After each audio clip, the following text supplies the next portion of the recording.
అయితే ఈ మధ్య మీరు చూస్తే గవర్నమెంట్ కాళేశ్వరం వాడకుండానే పంట పండింది అని ఒక గోబల్స్ ప్రచారం చేస్తున్నారు కాంగ్రెస్ నాయకులు, ముఖ్యంగా ఉత్తమ్ కుమార్ రెడ్డి, రేవంత్ రెడ్డి పదే పదే గోబల్స్ ప్రచారం చేస్తారు. అది కాళేశ్వరం వాడకుండా కాదు, మనకు ఈసారి మంచి వర్షాలు పడ్డాయి. నార్మల్ రెయిన్ఫాల్ కంటే లాస్ట్ ఇయర్ ఎక్సెస్ రెయిన్ఫాల్ ఉంది తెలంగాణలో. అందువల్ల వర్షాలు బాగా పడడం వల్ల ఏమైంది, ఎస్ఆర్ఎస్పి నుంచి మిడ్ మానేరుకు నీళ్లు తెచ్చుకున్నాం.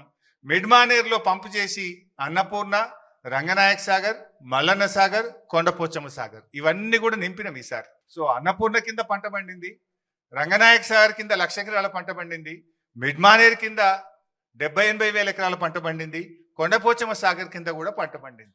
అంటే మరి ఇదంతా కాళేశ్వరంలో భాగం కాదా? వర్షాలు బాగా పడ్డాయి కనుక మనం ఇక్కడ మోటార్ లాంచ్ చేయకుండా డైరెక్ట్ ఎస్ఆర్ఎస్పి నుంచి మిడ్ మానేరుకి వచ్చినాయి. సో మిడ్ మానేరులో మోటార్లు నడిపినామంటే ఇది కాళేశ్వరంలో అంతర్భాగం. ఇక్కడ కాళేశ్వరం ప్రాజెక్టులో కట్టిన మోటార్లతోనే అన్నపూర్ణకు నీళ్ళు వచ్చినాయి, అన్నపూర్ణలో పెట్టిన మోటార్లతో రంగనాయక సాగర్ నీళ్ళు వచ్చినాయి, రంగనాయక సాగర్లో మోటార్లు నడిపితే మల్లన్న సాగర్ నీళ్ళు వచ్చినాయి, మల్లన్న సాగర్లో మోటార్ నడిపితే కొండపోచమ్మ సాగర్కు నీళ్ళు వచ్చినాయి. ఈ వ్యవస్థ అంతా కూడా పనిచేయడం వల్లనే పంట పండింది. మొదటి పంటకు, రెండవ పంటకు. ఇక్కడ దుబ్బాక శాసనసభ్యులు ప్రభాకర్ రెడ్డి గారు ఉన్నారు, వారికి మల్లన్న సాగర్ నుంచి దాదాపు వారి నియోజకవర్గంలో కొన్ని వందల చెరువులు, చెక్ డ్యాములు నింపితే అద్భుతమైన పంట పండింది. మెదక్ మాజీ ఎమ్మెల్యే పద్మాదేవేంద్ర రెడ్డి గారు ఉన్నారు, ఇదే మల్లన్న సాగర్ నుంచి రామాయణపేట కెనాల్ ద్వారా నీళ్లు ఇస్తే కొన్ని వేల ఎకరాల్లో దుబ్బాక, మెదక్ నియోజకవర్గంలో పంట పండింది.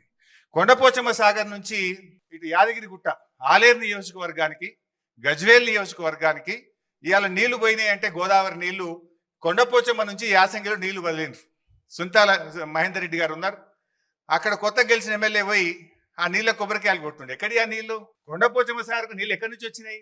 Kondapochamma Sagar is part of Kaleshwaram.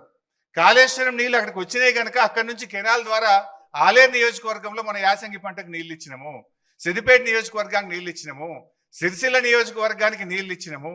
అట్లా కొన్ని లక్షల ఎకరాల్లో కాళేశ్వరం ద్వారా మొన్న పంట పండింది.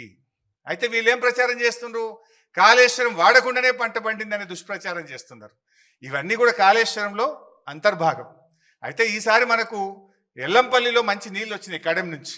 సో ఎల్లంపల్లి మోటార్లు రన్ చేసి ఎల్లంపల్లి ద్వారా కాళేశ్వరం సిస్టమ్ పనిచేసింది, మిడ్మానేర్ ద్వారా కాళేశ్వరం సిస్టమ్ పనిచేసింది. ఈ రెండు సిస్టంలు వాడడం వల్ల ఈసారి బ్రహ్మాండమైనటువంటి పంటలు పండినాయి. వేలాది చెరువులు నింపినాం, వందలాది చెక్ డ్యాములు నింపినాం, నేరుగా కెనాల్స్ ద్వారా కూడా వేలాది ఎకరాలకు, లక్షలాది ఎకరాలకు కాళేశ్వరం ద్వారా ఈసారి నీళ్ళు ఇచ్చినాం. అయితే this year is a good year. వర్షాలు బాగుపడడం వల్ల మనము మిడ్మానేర్, ఎల్లంపల్లి నుంచి మాత్రమే కాళేశ్వరం సిస్టమ్ నడుపుకున్నాము, దాని ద్వారా పంట పండింది. సో ఇప్పటిదాకా జరిగిన ప్రచారం ఏదైతే ఉందో వీళ్ళు రేవంత్ గాని, ఉత్తమ్ గారు చేసేది పూర్తిగా కాళేశ్వరం లేకుండా పంట పండింది అనేటువంటిది పూర్తిగా సత్యదూరమైనటువంటిది. So Kaleshwaram has 3 sources.